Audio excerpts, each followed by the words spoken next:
नमस्कार। मैं आरती यादव स्वागत करती हूँ आप सभी का इस नई वीडियो में। और जैसा कि आप सभी को मालूम है कि सीपी नेट की इस टाइम काउंसलिंग प्रोसेस चल रही है।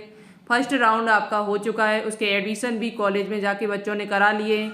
अब यहाँ पर बारी है मॉप ऑफ राउंड। डायरेक्ट इन्होंने मॉप ऑफ राउंड के लिए आपको बुलाया है, कब बुलाया है और कौन इस राउंड में भाग ले सकता है, सारी जानकारी आपको इस वीडियो के माध्यम से देने की कोशिश करेंगे। वीडियो को सभी स्टूडेंट्स पूरा जरूर देखिएगा और अभी तक आपने इस चैनल को सब्सक्राइब नहीं किया है तो कर लीजिएगा।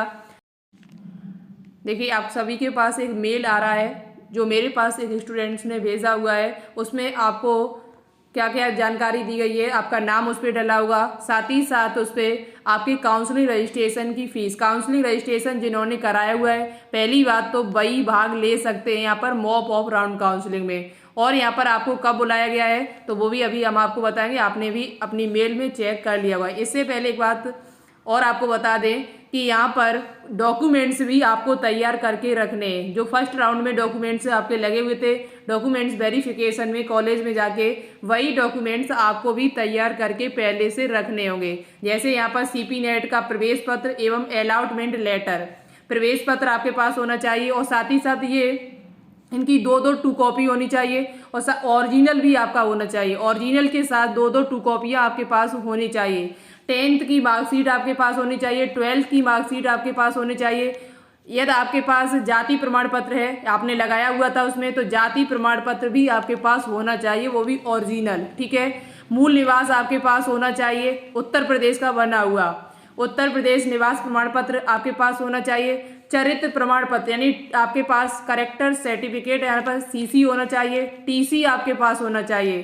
टीसी या माइग्रेशन एक ही होता है, तो ये आप अपने कॉलेज में जाके जहाँ आपने 12th पास किया हुआ है वहीं से जाके अपनी टीसी ले। यहाँ पर 10 रुपए के non judicial stamp paper ragging न करने के संबंध में, एंटी रैंगिंग जो आपका बनेगा वो कैसा बनेगा, इसकी फोटो जो है मैंने टेलीग्राम चैनल पर भेज दी, आपने शायद देखी होगी। नहीं देखी है तो टेलीग्राम चैनल पर डली हुई है। ठीक है। ये माता और पिता, एक माता और पिता का यहाँ बनेगा, माता या पिता का, और या एक आपका छात्र के द्वारा, ये तहसील में आपका बनेगा जाके। ठीक है। वकील के द्वारा आप बनवा सकते हैं। और आधार कार्ड आपके पास होना चाहिए। साथ ही साथ यदि आपका 12th के बाद गैप है 1 साल का, 2 साल का, 3 साल का, 4 साल का, तो अपना गैप सर्टिफिकेट भी बनवा सकते हैं। ठीक है। यदि नहीं बनवा पाए तो आप इसके लिए एप्लीकेशन भी दे सकते हैं कॉलेज में जब आपका डॉक्यूमेंट वेरिफिकेशन होगा। अब चलिए मैं आपको दिखा देते हैं कि इस राउंड में कौन भाग ले सकता है और ये राउंड आपका कब से है। तो ये देखो, ये राउंड आपके पास मैसेज आया हुआ है। अभी वेबसाइट से जब मैंने चेक किया तो वेबसाइट पर कोई डेट इन्होंने अभी तक नहीं दी है। हो सकता है कल या परसों ये डेट वेबसाइट पर भी दे दें, बट उससे पहले आपके पास मेल आ चुका है। आपको 24 तारीख को बुलाया गया है। कहाँ पर बुलाया गया तो वो आपको उसमें दिया हुआ नहीं देगा, तो आपकी वेबसाइट से भी आपको पता चल जाएगा।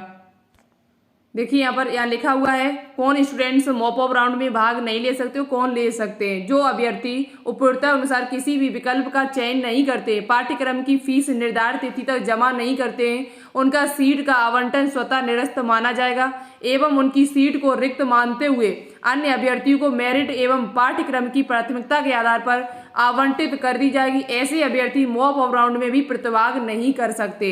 यदि आपको पहले से सीट मिली हुई थी और आपने उसमें कोई प्रतिक्रिया नहीं की है, ना ही आपने फीस जमा की उसके लिए और ना ही आपने यहाँ पर क्या किया, ना ही आपने फीस जमा की, और जो भी विकल्प accept and free, accept and upgrade के जो भी ऑप्शन उसमें दिए गए थे वो एक भी ऑप्शन आपने नहीं चयन किए, तो ऐसे अभ्यर्थी मॉप ऑफ राउंड में भी यहाँ पर भाग नहीं ले सकते। यहाँ पर भाग कौन ले सकता है, जिन्होंने फर्स्ट राउंड में भाग नहीं लिया है। जिन्होंने फर्स्ट राउंड में भाग बिल्कुल भी नहीं लिया था वो सभी स्टूडेंट्स यहाँ पर भाग ले सकते हैं। और हमारे हिसाब से जिनकी रैंक यहाँ पर 700, 800, 900 रैंक है, यदि आप पीएच हो तो आप जाइएगा।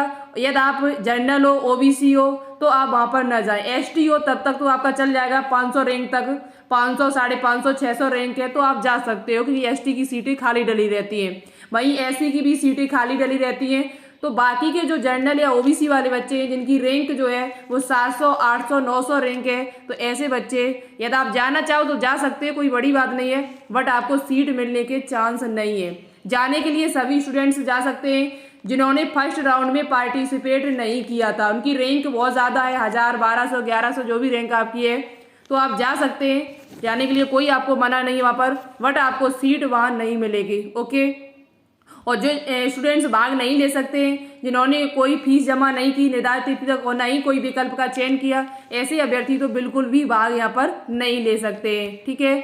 और बाकी की जानकारी यहाँ पर आपने देख रखी है। यहाँ पर आपको ऑप्शन मिले हुए थे एक्सेप्ट एंड फ्रीज का। आप देखिए यहाँ पर जाने के बाद आपको सीट आवंटित कैसे की जाती है, आगे की इन्फॉर्मेशन आपको मिल जाएगी। जैसे ही वेबसाइट से कोई इन्फॉर्मेशन आएगी, कब बुलाया गया, तो 24 तारीख को आपको जाना नेसेसरी है। ठीक है, वहाँ पहुँच जाना। टाइम वही होगा आपका 10 बजे के बाद, 10 बजे तक लोग वहाँ पहुँच जाना है, 10-11 बजे।